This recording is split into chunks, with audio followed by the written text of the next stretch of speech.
What's up, everybody? So it's been a minute since I've made a video about the two missing kids from Nova Scotia. I actually live in Nova Scotia, not too far away from where this is all happening.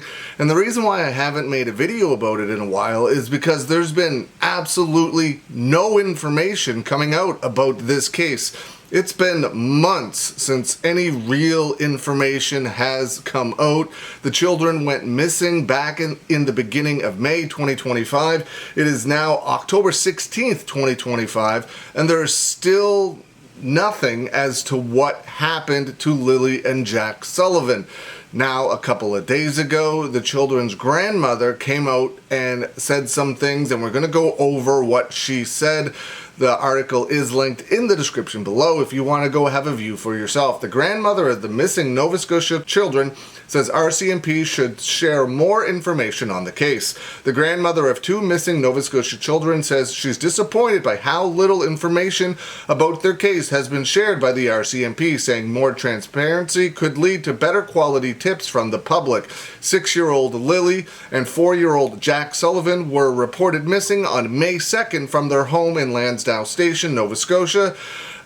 The children's grandmother said in an interview a couple of days ago that if the RCMP want more help from the public, they should be more forthcoming with details about the investigation. If they share more, the general public that wants to help them can be of service. Police are wanting help and tips, but they are leaving everything up to guesswork. That's what the grandmother stated. The lack of information about the investigation has meant that people are out there coming up with their own stories. It makes everything go sideways, all these little stories. And if you're in any of the social media groups, the groups on Facebook, you definitely know what she's talking about. So many people have come up with their own theories and come up with their own information, their alleged information on what actually happened. I'm not saying they're wrong, I'm not saying they're right. But with so little information being provided, everyone out there is doing their own little investigation, coming up with their own information, and some people are putting it out there as fact, and that doesn't help anything. And some of these people might be right. I have absolutely no idea.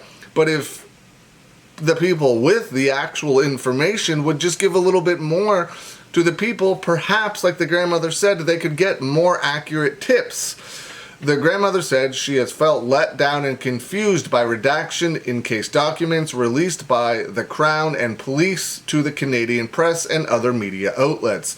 The redacted documents made public back in August of 2025 include court applications filed by investigators for permission to conduct searches for phone records, banking records, and video related to the case. The RCMP agreed to remove some redactions this week. So that'll be interesting when that comes out. And I'm not saying the RCMP or anybody else working on the case isn't doing their job. Maybe they have a very good reason for not giving out the information. Sometimes, unfortunately, these things take a lot of time to put together.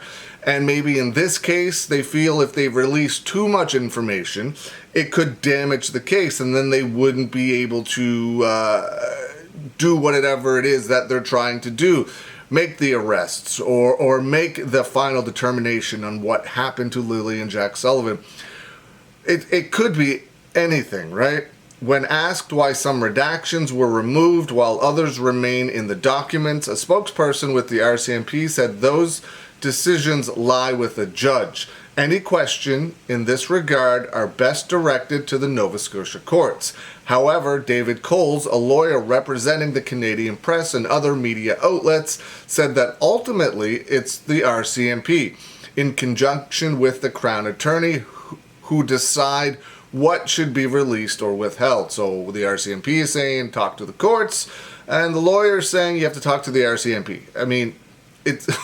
It's crazy how you just can't get a straight answer from seemingly anybody. I don't know which way you're supposed to go, but it's weird that like one person's saying one thing and the other person's saying another thing.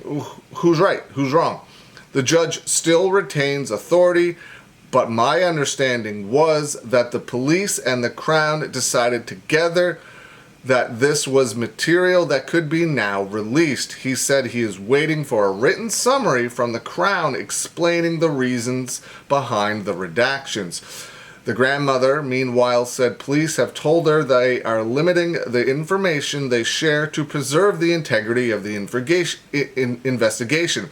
And that's honestly what I think as well, or a hope, I should say, that the reason why they're not giving out any information is because maybe some of the information they have, if they released, would damage the case and affect what they could do moving forward. But she feels they are being overly cautious. And you can understand the way the grandmother feels as well. She wants to know everything right now, and you can totally get that. She wants to know where her grandchildren are. The grandmother said she's well aware of the flurry of true crime content creators on the internet who have been sharing theories about the missing children and the investigation. She thinks police could debunk some of the fictitious claims by releasing more details about the case. The RCMP themselves are complaining about all the crazy stories out there. They could knock off some things so that people know that's not a story any longer. Which, if they could debunk things, I think that would be a great thing. But perhaps if they debunked things, then it would lead people to know where they're actually headed, and maybe that would affect the case. I don't know. Gray said that while she recognizes that some of the theories shared on social media about her missing grandchildren are harmful and or false, she said she's grateful that Lilly and Jack's names are still getting attention. The negative does bother me because sometimes it is really negative, but you can't really pick and choose when it comes to the true crime content. So for me, I would rather have it out there than have it shut down. As long as they're saying Lilly and Jack's names and their pictures are being shared. It's bizarre that it's October. It's the middle of October, October 16th. These children went missing on May 2nd. It's been months. And no information, no real information has been put out there. But there's a case recently, also where I live, unfortunately, where a young boy was murdered, and they didn't do anything. I'm sorry, they did a lot. They couldn't release anything, and they didn't make arrests for years. It took a long time for them to be able to get the information they needed in order to make the arrests, in order to make it stick. They just didn't go out there and be like, this guy did it, and arrest him with no information. It took a long time, unfortunately, for them to get that information, and then they were able to make a bunch of arrests in the case. Hopefully, that's what's going on now. They're not releasing information. Seemingly looks like they're doing nothing when they're actually doing a ton, and I'm sure they are. I'm sure that the RCMP is out there wanting to tell everybody what happened to these children. I mean, who wouldn't? They're kids, right? Like, some of these officers, some of these people involved, and the investigators and whatever probably have children, so they could somewhat understand what it's like, what this family is going through, why the grandmother wants answers now. I mean, I would rather them give the family all of the information and release nothing publicly, so that at least the family, the grandmother, or the parents, whoever, could have the information knowing what actually happened to their grandchildren, their kids. It's such a sad situation. Whatever happened, man, you still want to hope that these kids are found safe and sound and returned home, but it's been months. So, man, I still hope they are found safe and sound, but I don't even want to think of the alternative, but it's crazy. They brought in cadaver dogs or dogs to search the woods recently, and that turned up nothing. They did that like a week ago, I believe, real recently.